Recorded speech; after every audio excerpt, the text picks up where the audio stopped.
ইসলাম ছাড়া অন্য ধর্মের পরিবারে জন্মগ্রহণ করা মানুষের কি হবে? তাদের দোষ কি? তাদের উপর কি আল্লাহর কোনো দয়া নেই? আপনাকে ধন্যবাদ।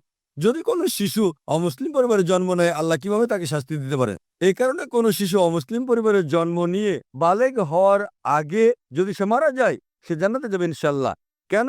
কারণ প্রত্যেক শিশুই তার ইচ্ছাকে আল্লাহর কাছে সমর্পণ করে। সে মুসলিম, তার হিন্দু অথবা খ্রিস্টান যে কোনো নাম হতে পারে, জন, রাম, এতে কোনো সমস্যা নেই। কিন্তু যদি শিশু বলে গণ্য হয়, সে অবস্থায় মারা যায়, তাহলে জান্নাতে যাবে, মুসলিম বা অমুসলিম যে পরিবারেই সে জন্মগ্রহণ করুক না কেন। পরবর্তীতে যখন সে বড় হয়ে ওঠে এবং বালেগ হয়, তখন সে দায়ী হয় তার নিজের কাজের জন্য।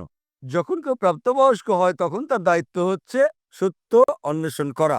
কোরআনে আল্লাহ বলেন, সূরা ফুসিলাত অধ্যায় নম্বর 41 আয়াত নম্বর 53, আমি তোমাদেরকে আমার নিদর্শনাবলী দেখাবো দূর দিগন্তে আর তাদের নিজেদের মধ্যেও, যতক্ষণ না তাদের কাছে স্পষ্ট হয় এটাই সত্য।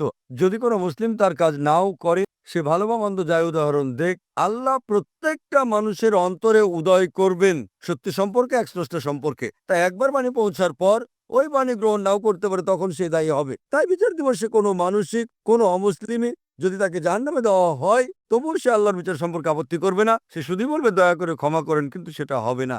এই পৃথিবীতে যা আছে, আল্লাহ বলেন সূরা মুলক অধ্যায় নম্বর 67 আয়াত নম্বর 2, এই পৃথিবী আখিরাতের জন্য পরীক্ষা।